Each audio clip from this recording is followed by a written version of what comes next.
everyone, welcome back to the Project Awesome. So I'm back with a new video and today I'm going to share with you my most used products noong 2025.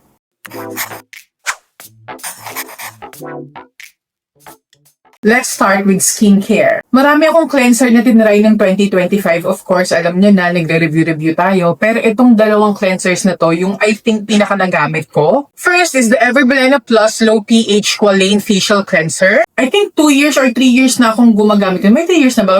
Basta mga 2 years mahigit na akong gumagamit ng cleanser na to. At kapag gusto ko na mild cleanser lang yung gagamitin ko, isa to sa mga go-to ko. Kasi maganda siya talaga and very mild and gentle lang siya sa skin. And then this one from Isler Skin is another gentle cleanser pero meron siyang salicylic acid. So ito naman yung tinatawag na 8D hyaluronic acid at nakakatulong daw to kapag meron kang acne. And since I have acne prone skin na ngayon, so maganda to para sa akin. Gentle lang siya pero ayun nga, meron siyang salicylic acid para ma-combat yung acne. Ito mousse siya, ito naman parang gel siya pero pareho lang naman silang bumubula pero hindi bongga yung bula nila. Pero nakakalinis talaga ng skin. So itong dalawang to yung facial cleansers na mas madalas kong gamitin ng 2025. Pagdating naman sa serums and toners, again, may iba rin akong mga tinry na products, iba't ibang brands. Lalo na sa mga Korean skincare brands, marami akong tinry ng 2025. Pero itong dalawa talaga, yung madalas kong ginagamit, yung hindi nawawala sa routine ko. I mean, yung binabalik-balikan ko kahit na meron akong tinatry na iba. So, ito yung Skin 1004 na Centella Toning Toner, and ito naman yung Ampule. Ito ang tawag ko dito, Liquid Gold. Kala mo sa una parang wala lang siya, pero napakaganda ng Ampule na to. Nakakatulong talaga siya para ma-repair yung skin barrier mo. Sobrang nag-damage yung skin barrier ko nung time na nagkaroon ako ng sobrang daming acne sa face ko. So kapag hinihil ko yung skin ko, talagang ginagamit ko tong Ampule na to. Sa moisturizers naman, meron akong tatlong pinaka ginagamit ng moisturizer. Una, itong Clinique Dramatically Different Moisturizing Gel. Hindi siya ganun ka-occlusive o hindi siya ganun ka-creamy or ka-thick, pero nakaka-moisturize siya ng skin. And yung ingredients nito, nakakatulong para ma-soothe yung skin. Tapos yung isa pang moisturizer na madalas kong ginamit ng 2025, wala na siya ngayon kasi naubos na siya. Papakita ko na lang yung picture dito. Ayan yung Smooth Skin na 5 times ceramide something na moisturizer nila. Basta, nakailang ganyan ako ng moisturizer noong 2025 kasi maganda rin siya. Parang ganito lang siya sa Clinique. Maganda rin siya na maka-heal at maka-soothe ng skin. Tapos, kapag ka naman gusto ko na mas creamy yung moisturizer ko, yung talagang parang occlusive siya, again, ubos na rin yung ganyan ko, bibili pa ako. So, ang ginagamit ko yung Ato Barrier 365 cream na yan. Napakaganda niyan. Sobrang nakaka-moisturize ng skin, nakaka-hydrate ng skin, at maganda yung kapit ng makeup ko kapag yan yung moisturizer na ginagamit ko. Sa eye cream naman, ito yung madalas na gamitin ko. Ito yung Esfolio Peptide Collagen Eye Cream. Ang laking tulong nito sa akin, lalo na kapag kunyari nagme-makeup ako tapos parang biglang namumuo yung makeup ko. Ito yung ginagamit ko. Para mawala yung pamumuo na yun, imimix ko siya dun sa makeup ko. Basta ang ganda nito. Sa sunscreens naman, ayan, ito yung mga sunscreens na madalas na ginagamit ko nung 2025. Unahin na natin tong sunscreens from Dalba. Meron akong dalawang klase nito. Ito yung waterful. Ito yung colorless, yung regular sunscreen lang. Tapos ito naman yung tone up color correcting UV essence nila. Oo, UV essence nga.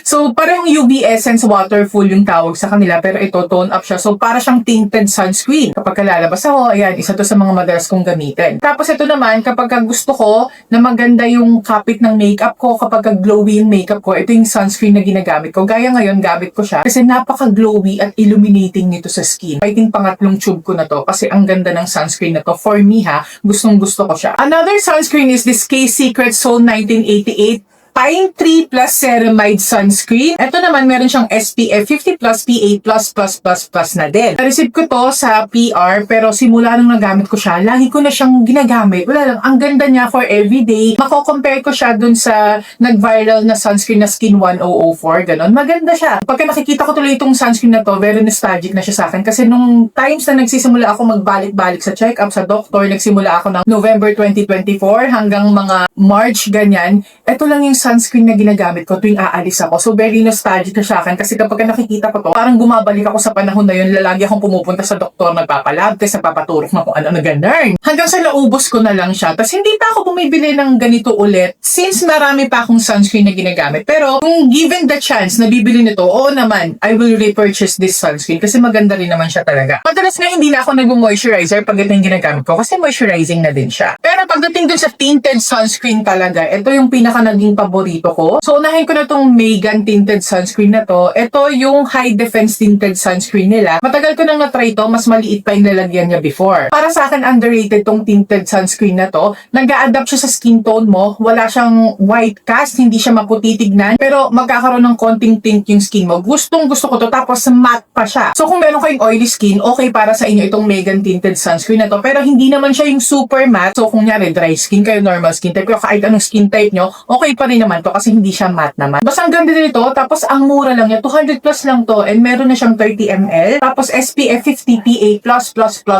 na din siya. Pero ito, yung pinaka-paborito kong tinted sunscreen sa ngayon, na-discover ko lang siya kaka-TikTok ko, no? So, this is again from Smoochkins. Ito yung PDRN tinted sunscreen nila. Kung alam ninyo, yung PDRN, sikat na sikat siyang skincare ingredient ngayon. Kung gaano sumikat yung Centella asiatica way back pa, yung grabing sikat ng ingredient na yun, di ba? Yung Sika na yan, halos lahat may Sika, may Centella asiatica. Ngayon naman, parang halos lahat mayroong PDRN. At yung PDRN, parang nakuha daw siya sa sperm ng fish. Oo, ganon.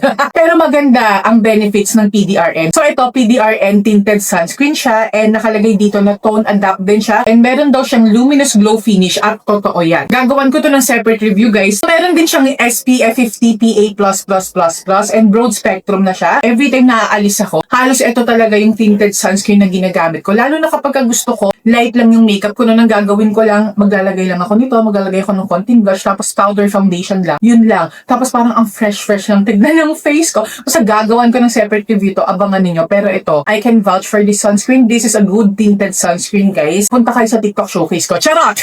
Okay, guys, dito na tayo sa lip care. Since last year, ginagamit ko na tong mga to, yung EB Everbilena Plus Lip Mask Lip Mask. Maganda siya kasi nakaka-hydrate, nakaka-nourish talaga siya ng lips. And then also itong Careline Skin Lip Balm. Wala akong masyadong ibang sasabihin sa kanila, except na talagang nakaka-nourish, nakaka-treat sila ng dry lips ko, ganyan. So, gustong-gusto kong ginagamit tong dalawang to. Next naman, itong Squad Cosmetics Syrup Glow na to. Dalawa yung shades na meron ako, kaso hindi ko na alam kung ano yung shade names nila kasi natanggal yung sticker nila. Kagaya nung K-Secret Soul ko na sunscreen, nostalgic sa akin to kasi nung times din na nagpapacheck up ako, balik-balik ako sa doctors, ganyan, sa ospital, ito yung lagi ko nang ginagamit sa lips ko. Bukod sa nagbibigay na din sila ng color sa lips, parang pwede na rin siyang pang-alis, pang-everyday, napaka-moisturizing. Parang hinahug niya talaga yung lips mo, protected na protected. Grabing hindi natatanggal yung moisture ng lips mo, gano'n. Kaya gustong-gusto ko tong Syrup Glow ng Squad Cosmetics. Pero recently, mas ito yung ginagamit ko. Na-discover ko to nung umattend ako ng event nila kasi naka-display doon yung ibang products nila, yung Kathleen Doll. Ang ganda nito. So, meron na rin siyang sun protection for your lips. Meron na siyang UV. So, this has actually SPF 50 plus PA++++.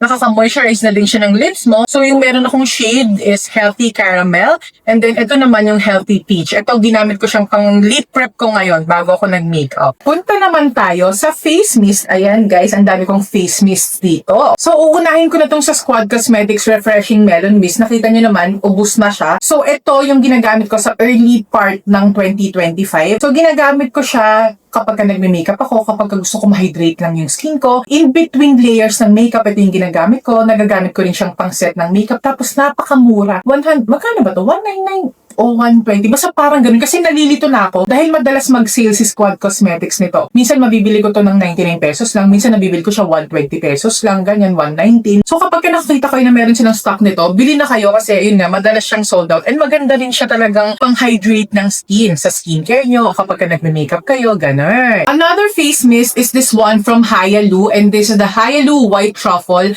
Alam nyo, meron din nga pala ako nung Dalba. Kaso hindi ko siya masyadong ginamit ng 2025 kasi tinitipid ko siya. Seryoso talaga. Pero napakaganda nung mist na yon. Isa na lang kasi yung ganun ko. So, ginagamit ko lang siya on special occasions. And ginagamit ko din yun sa clients. Meron ako separate bottle for my clients. Yun yung Dalba. So, kapag wala kayong budget for Dalba, ito yung itry nyo. White Truffle Serum Spray din siya. Pero para sa akin, mas may konting glow at luminosity pa yung sa Dalba compare dito. Pero ito, pwede na rin siya. On days na tamad akong mag-moisturizer. Kunyari, pagkahilamos ko, nasa tamad akong mag-skincare, yung mga serum, yung mga moisturizer, nag-spray lang ako nito. Medyo medyo na-moisturize at na-hydrate niya din talaga yung skin ko. Pero ito talagang sa Easy, yung mga favorites ko. First, itong True Flex All Day Setting Spray nila, napakaganda nito. Para sa akin talagang nag-work siya para mapatagal at maset yung makeup ko. Pero, mas madalas kong ginagamit itong By Face Mist. Talagang para sa akin, ito yung most used na mist ko ng 2025. Nakaubos na ako ng isang bote, pati yung maliit, tapos ito pa ulit ngayon. Actually, pangalawa na ba ulit ko ngayon? Basta, sobrang lakas itong maka-hydrate, tsaka alam mo yun, mapaganda yung dating ng makeup. So, I use this bago ako maglagay ng makeup, in between layers ng makeup, bago ako mag-set ng powder, pagkatapos ko mag-set ng powder. Tapos, ang ganda lang talaga lagi ng makeup ko kapag ginagamit ko tong By Face Mist na to ng Easy. Magagawa mo rin naman yon sa ibang mga face mist, pero para sa akin, parang iba talaga yung effect na nakukuha ko kapag itong Easy By Face Mist yung ginagamit ko. Pero, bago matapos ang taon, may mga humabol sa kanya na parang halos same effect para sa akin. Noong una, hindi ko rin masyadong pinapansin to, pero ang ganda nitong EB Daily Dose Setting Spray na to. Setting spray din siya, pero ginagamit ko rin siya in between layers ng makeup. Tapos, meron ka ng sun protection dito kasi meron siyang SPF 30 PA+. Hindi ganun kataas. So, nagsa-sunscreen pa rin ako bago ako maglagay ng makeup or bago ko gamitin to. Tapos, ito pa yung isang humabol, yung Popic Overtime Setting Spray. Basically, para siyang yung sa Easy, pero I find na mas may konting luminosity akong nakukuha dun sa Easy By Face Mist. Ito kasi, meron siyang powder. So, mas okay itong gamitin, I think, sa mga taong mas oily yung skin nila, ganyan. Pero, maganda rin siyang maka-hydrate at makaset ng makeup. Tapos, nung nag-makeup gig ako,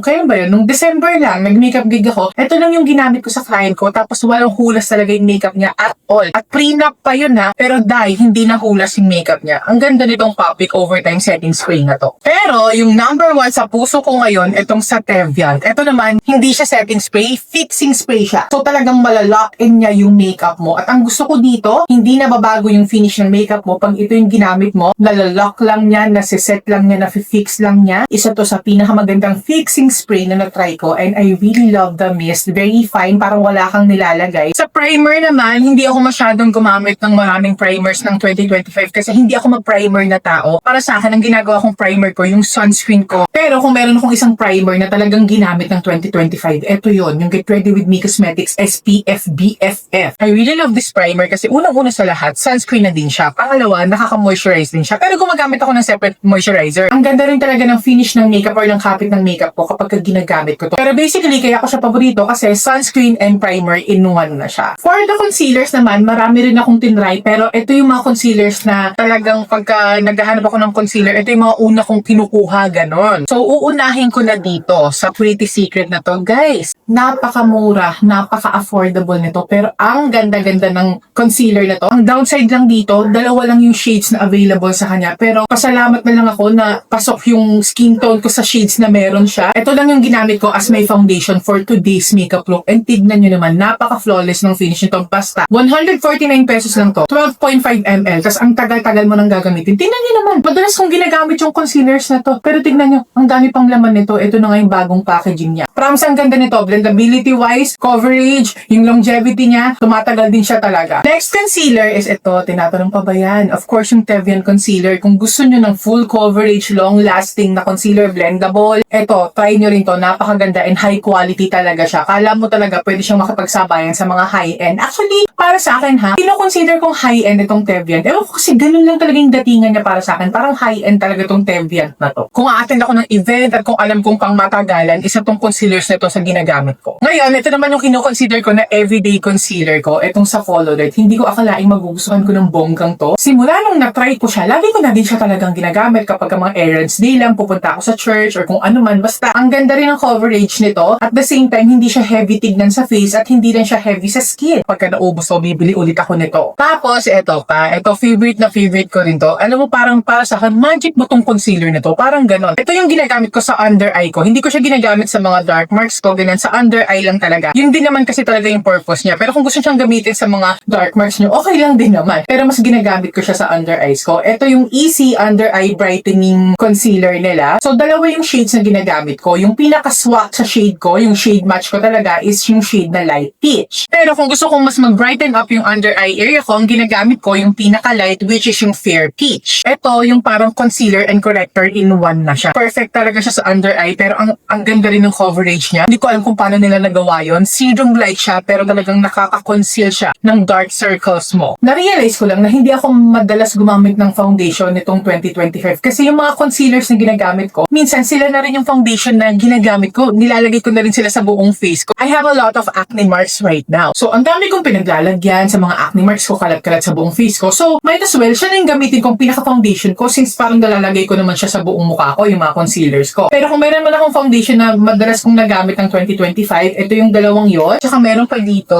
ayan, ito yung Kuromi cushion na to. Unahin natin yung Teviant. Ang tagal na nito sa akin, pero number 1 pa rin siya sa puso ko. Pagdating sa local beauty brands na foundation, ito yung number 1 pa rin sa akin talaga. Ito din yung ginagamit ko sa mga special occasions, ganyan mga events, kasi para sa akin very luxe siya na hindi ko siya tipong gagamitin araw-araw, ganon. And then ito namang BLK na to, sa totoo lang, hindi naman siya super wow na wow sa akin, pero I found myself na lagi ko siyang ginagamit pag a-attend ako ng events. Ewan ko, okay naman siya. Maganda siya for me. Natripan ko lang siyang laging gamitin itong 2025 simula nung nabili ko siya. Pero ito din talaga yung mas madalas kong nagagamit compared dun sa Teviant and BLK. Ito yung Focallure Kuromi cushion na to. Alam nyo, kala nyo, ganyan-ganyan lang siya, pang laruan siyang pambata, ganyan kasi Kuromi siya. Pero napakaganda nito. Perfect din siya for everyday. Alam mo yung natural yung finish niya, pero nakaka-cover din naman siya ng mga imperfections ng face. Hindi siya full coverage, okay? Pero nai-even out yung skin tone ko, tapos napaka-smooth and flawless ng finish niya. Tapos at the same time nga, natural siyang tignan. Gamit na gamit ko siya nung 2024 pa lang, tapos nung buong 2025, kaya nga bumili ako ulit ng panibago kasi talagang naubos na siya. Pero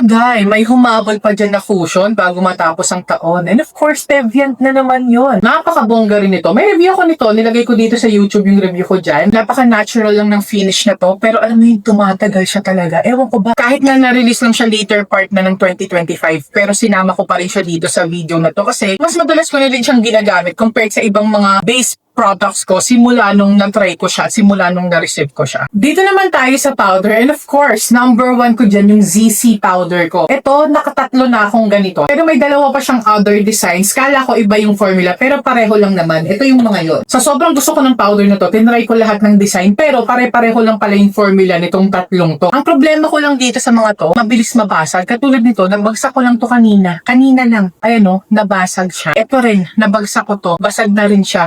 Yun lang yung problema ko sa kanila. Pero, napakaganda niyan, promise. Ito yung itsura niya kapag hindi siya basag. Ayan. Hindi masyadong nakikrease yung eye area ko. Meron kasi ako mga fine lines dyan. Of course, natural ang creasing. Pero, pag ito yung ginagamit ko, hindi agad or hindi masyadong nakikrease yung mga fine lines ko. Ganon. Alam ko ang mga powder, it's supposed to be blurring and mattifying. Pero iba yung blurring effect nito. Kala mo nag-filter ka talaga. At isa pa, very long lasting kapag itong powder yung ginagamit ko. I even use this on my clients. At kapag kayo nga mahalapit ng maubos yung powder ko pagka nasa gilid na lang siya, bibili na ako agad nito kasi ayokong nauubusan nito. Yun nga lang, nababasag siya agad.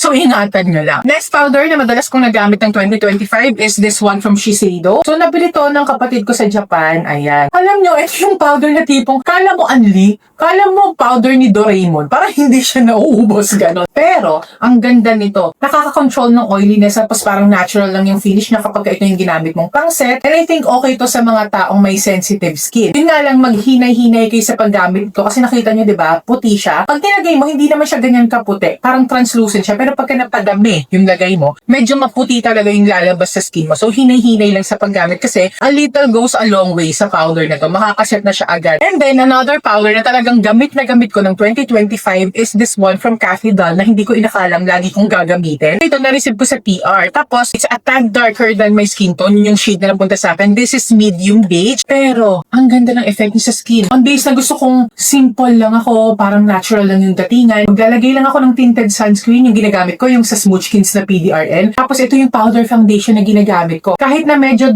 paitin ng konti, pero hindi naman halata and I can make it work naman. Luminous and natural yung finish niya. Daldal ako ng daldal dito. Ito nga pala yung Cathy Doll Vitamin C Ampoule Powder Pack. Meron na din siyang SPF 50 PA+++. O, diba? May may sun protection ka pa. So, yan yung itsura niya. Medyo pricey lang to, nasa 600 plus. Pero kapag ka nagka-budget pa ako, bibiling ko yung shade na talagang magmamatch na sa skin tone ko kasi I really love this powder. And then, finally, itong Copic Beauty na bake powder nila, humabol din to sa taong 2025. Mga November ko na kasi nagamit tong mga products na to. Pero simula nung nagamit ko siya, hindi ko na rin siya tinantakan. Gamit ko siya actually ngayon. Ang pinang-set ko sa eye area ko, yung sa ZC. Tapos sa rest of my face, itong Copic bake powder yung ginamit ko. Napaka-thin lang niya, pero nasiset niya ng maayos yung makeup, napapatagal niya. Ang natural and smooth ng finish niya sa skin. Ang ganda nitong product na to, guys. Promise, try niya siya. Okay, so dito na tayo sa bronzers and contour. Unahin ko na itong sa Get Ready With Me Cosmetics. Ito yung kanilang Glam and Go Sticks Bronzer Stick, and this is in the shade Creme Brulee. Tignan niyo naman kung gaano ko na gamit na yan. Oh. Hindi na siya umaangat. Yan na siya. Inuuka ko na lang siya. Gamit ko siya ngayon, pero inuuka ko na lang siya para makuha ko siya. Maganda talaga yung quality niya. It's so blendable. Ang dali niya i-blend. Yung parang seconds lang, blended na siya, ganyan. Tapos parang very seamless siya. And nagme-melt lang siya sa skin mo, ganon. That's why I love this product. Another bronzer and contour, ito namang from Detail Cosmetics. Ito yung color tonic nila. So for bronzer, ang ginagamit ko yung shade na Suede. Yan, ayan si Suede. Tapos sa pang-contour naman, itong shade na Bisque. Ito madalas kong ginagamit din to. For my nose contour, ito naman si Bisque. Ayan. So, nakita niyo yung difference nila, diba? Ito pang bronzer talaga, ito pang contour talaga. Alam mo yung parang nagme-melt lang din sila sa skin mo and they're very blendable. Easy to blend. It's a joy to blend. Ganon. Ang ganda ng color tonics na to ng Detail Cosmetics. Another favorite na pang contour ko, nagamit ko ngayon sa nose ko and dito sa aking jawline. Jawline? Ito yung jawline dye. Jawline. Gamit ko rin siya sa jawline ko tsaka dito sa cheekbones ko. Itong Everbilay na pillow pop na to. Alam niyo ba, sobrang favorite ko yung mga pillow pop. Kasi, ayan. Ayan, Everbilay na pillow pop. Sobrang favorite ko to as in 2022 pa lang ginagamit ko ng Everbilay na pillow pop. Iba pa yung lalagyan nila noon, tsaka wala pa silang pang contour at highlighter noon. Tatlong shades pa lang yung blush na meron sila noon. Ginagamit ko na tong pillow pop na to. So dito muna tayo sa pang contour, okay? So this in the shade Toasted Pecan. Ayan. Cream to powder yung finish na to. That's why I like this product so much. Kasi pwede mo siyang gamitin under and over powder. At kahit gamitin mo siya over powder, hindi niya nasisira yung base mo, hindi niya nasisira yung powder mo, ganun. Ang ganda lang talaga. At ang ganda rin ng kapit niya sa skin. Ayan, kumakahon na naman yung mga aso ng kapitbahay namin. So, napakita ko na sa inyo yung cream bronzers and pang contour ko. Ngayon, dito naman tayo sa powder. Promise talaga, wala akong ibang maisip na ginamit kong powder na pang contour at pang bronzer nitong 2025. Siguro meron man yung sa Squad Cosmetics kaso nasa kapatid ko hiniram niya. Kiko Milano. So, this is the Kiko Milano Contour Obsession 03. At ito yung itsura niya. Ito yung highlighter. Ito yung pang contour, and then ito yung bronzer mo. Goodness gracious, ang tagal na nito sa akin, pero parang hindi din siya nauubos. At kung maubos man to, bibili ako ulit nito. Minsan ginagamit ko rin to for my eye makeup. Pag tinatamad akong kumuha ng eye palette, ito lang yung ginagamit ko. Ito na yung eyeshadow ko, ganyan. Tapos ito yung highlighter ko para magkaroon ng highlight sa inner corners ko, ganon. Very fine and smooth ng powder nito. Tingnan niyo naman, di ba? Seamless ang finish ng bronzer at contour ko. Okay, sa blush na tayo, guys. Di ba sabi ko sa inyo, gustong-gusto tong EB Pillow Pop na to. At sabi ko nga sa inyo, nung unang nirelease sila ng 2022, lagi ko nang ginagamit. Promise, walang halong etch siya. Nandito siya sa everyday kit ko. Napapakita ko sa inyo yung packaging niya dati. Sira na kasi, kaya ayan, sira na siya. Gamit na gamit ko to. Simula nung natanggap ko yan at nung nagustuhan ko yung formula niya. Promise yan na lagi yung blush na ginagamit ko. Kaya nga nung naglabas sila ng bagong packaging, of course, bumili ako niya. Tapos may nirelease din kasi silang ibang shades. So, ito yung mga shades na meron ako. Ito yung Dreamy Dahlia. Nasa cheeks ko siya ngayon. Ayan. Tapos meron din ako nung shade na Dreamy Punch. Ayan. So, bakit ito yung lagi kong ginagamit? Kasi nga cream to powder siya. Pwede naman akong gumamit ng powder blush din, diba? Pero ang effect kasi ng cream to powder, since cream siya, kahit na powder yung finish niya, parang mas healthy siya tignan sa face. Kasi nga, nanggaling siya sa pagiging cream. Alam niyo yun, tapos nagsiset lang siya as powder. Basta ang ganda. So, kakahanap ko ng cream to powder blushes na tagpuan ko tong sa Detail Cosmetics na favorite ko na rin ngayon. Actually, ito yung base blush ko ngayon. Bago ko mag-set ng powder, ito yung nilagay ko. So, this is the Detail Melting Touch Velvet Blush in the shade 22. At ito naman yung itsura niya. Very long lasting, tas ang ganda rin yung shades na meron siya. Ang ganda nito, especially the shade 22. Kaya naman, dahil nagustuhan ko siya, bumili pa ako ng dalawang shades niya. Pagka-aalis ako yung mga pang everyday ko talaga na hindi ko na na-video, madalas, ang ginagamit ko lang talaga, yung mga cream to powder blushes ko, itong sa Detail Cosmetics, and itong EBP Low Pop na to. Ang ganda nila. Sa eyes naman, ewan ko ba, meron naman akong mga branded, mga high high-end na mga eye palettes. Pero ito yung lagi kong ginagamit kasi nagustuhan ko yung quality nila. Ito, this is from Pretty Secret, guys. Napakamura lang ng quad eyeshadow palettes na to. Meron akong 4 na variant dito. I think 4 na variants lang yung meron sila. Actually, this is what I have on my eyes right now. Itong Peach Dreams. Ayan. Ito lang ginamit ko today, guys. Pero look at that. Mapa-matte or mapasatin. Maganda yung color payoff. And blendable sila. Hindi sila yung patchy, hindi namumuumuo. Maganda silang i-blend sa eyes. Ito, seryoso to. Halos wala akong ibang ginamit na eyebrow products unless may itatry ako. Kundi itong dalawang to lang. Yung Bay Free na eyebrow gel mascara and yung Bia eyebrow pen. Itong dalawang to lang. Combo nitong dalawa. Tapos kapag yung tinatamad ako mag-makeup pero gusto ko medyo maayos naman yung datingan ko o kaya pagka gusto ko natural yung datingan ko, ito lang alone yung ginagamit ko kahit wala rin ng pen. Basta mukha lang maayos yung brows ko. Sa eyebrow pen naman, ito lang din talaga, guys. Tingnan nyo naman, makaka-create kayo ng mga hair-like strokes. Napaka-thin ng applicator nito. Tapos very long-lasting. Ang mura-mura lang niya. Parang wala siyang 100 pesos, guys. Sa eyeliner pencils naman ha, yung pencils muna. Ito lang yung lagi kong ginagamit talaga. Yung Focallure na gel eyeliner. Ang tagal nito sa akin hanggang ngayon. Buo pa rin sila, meron pa rin sila. Maganda pa rin yung quality. I actually have it on my eyes right now. Lagi kong ginagamit dito sa Focallure gel eyeliner, yung dark brown. Ayan, ayan siya. Pero kapag black kasi yung gagamitin ko, hindi itong sa Focallure yung ginagamit ko, itong Intuit kasi mas black siya. Ayan, and very creamy din siya. Ayan. Alam nyo ba, parang college pa lang kami, way back pa nung nasa dasal-dasal pa yata kami ng kapatid ko nun. Ang tagal na nun. Intuit gel eyeliner na yung ginagamit namin. Iba pa yung packaging niya, parang silver pa yung lalagyan niya. Pero black lang siya talaga. Ito yung mga talagang masasabi kong hindi ako i-let down kasi talagang long-lasting itong mga eyeliners na to. Sa liquid eyeliners naman, ito na yan. Una, ito, napakamura nito, guys. Promise, 68 pesos ko ba nabili to? Ito yung sa Pink Flash. Kaya gustong-gusto ko to kasi bukod sa waterproof siya, at maganda naman yung color payoff niya. Yung applicator niya, brush siya. Ayoko kasi masyado yung mga felt tip. Gusto ko pagka mga eyeliner, liquid eyeliner, gusto ko brush yung applicator or yung tip niya, ganon. So, ayan, yan yung Pink Flash. Color brown to. Tapos, kapag ginagamit ko to, talagang tumatagal siya sa akin. Hindi nahuhulas, hindi nabubura. Pero yung gamit ko ngayon, yung nasa eyes ko ngayon, itong sa Fabulash. Napakaganda rin ito. At saka, mas manipis yung applicator nito. Pwede ka mag-create ng hair-like strokes nga dito eh. Ayan, ayan siya, guys. Fabulash Define Ultra Fine Liquid Liners. I believe parang collaboration nila to kay Jelly Eugenio. Ang ganda nito. Sa mascara naman, favorite ko pa rin talaga yung Basic mascaras ko. Ito yung Basic